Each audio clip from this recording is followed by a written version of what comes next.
today as your embassy in the United States of America. This embassy is for all of you, regardless of affiliation. Like Jataurwa na sekuru wangu wa Pondera. I don't think kuti vamwe yofara kuti ndikutamba golf, because he is saying kuti make sure kuti vanhu vekuembassy vari kusenza ikona zvekungotamba vasawane kana chance yekuita tumwe tumadzisinyongora. But I know he is also a golfer and he is happy to join us. So having said that your embassy belongs to you, it is important for you to associate with your embassy. Shungu dzedu dzinenge dzidza kuti tizive even all Zimbabweans who are here in DC but in the entire United States, so that we are in a position to communicate certain messages to you about national events or even about opportunities back home for investment and development. I do believe that the organizers did circulate some basic documents that we intended to share with you. The first thing to note is that there is an ongoing diaspora policy. In 2016, government put in place a diaspora policy, but then cabinet a few months ago decided that no, this policy was developed without the full participation of the diaspora, and therefore that policy document is under review. Some of the things which government wants to include in this document is to examine the issue of dual citizenship.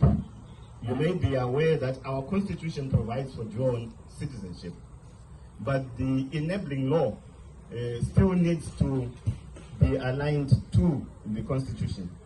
The second thing is to address the issue of diaspora votes, so that the voting is also extended to the diaspora. Your views are sought in all these issues, perhaps borrowing from best practices from other countries.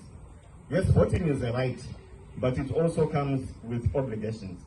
So as we discuss these issues, we need to ensure a careful balance of rights and obligations.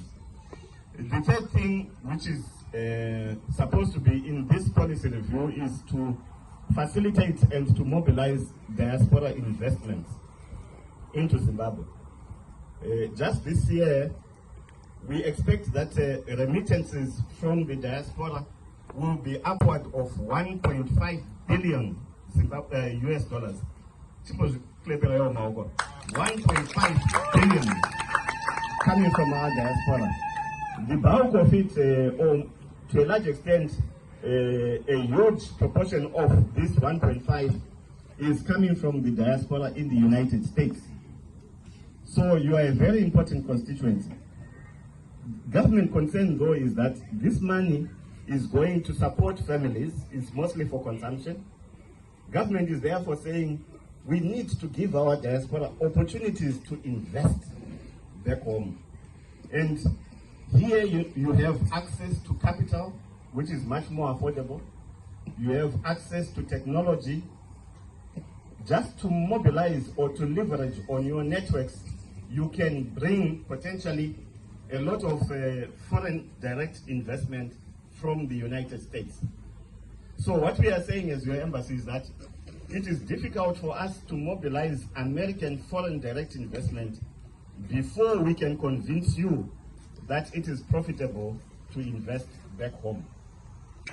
Your confidence in your own national economy will be a sufficient pull factor to encourage and incentivize American foreign direct investment into Zimbabwe.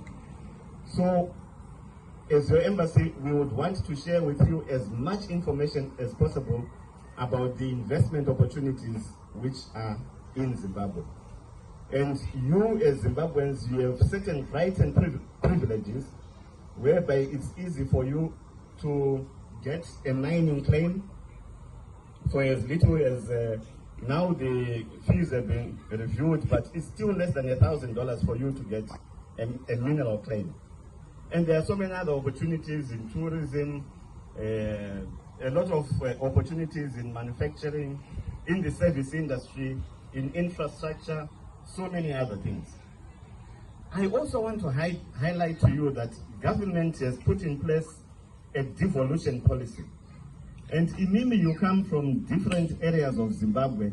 You actually know the development needs or gaps in the areas that you come from.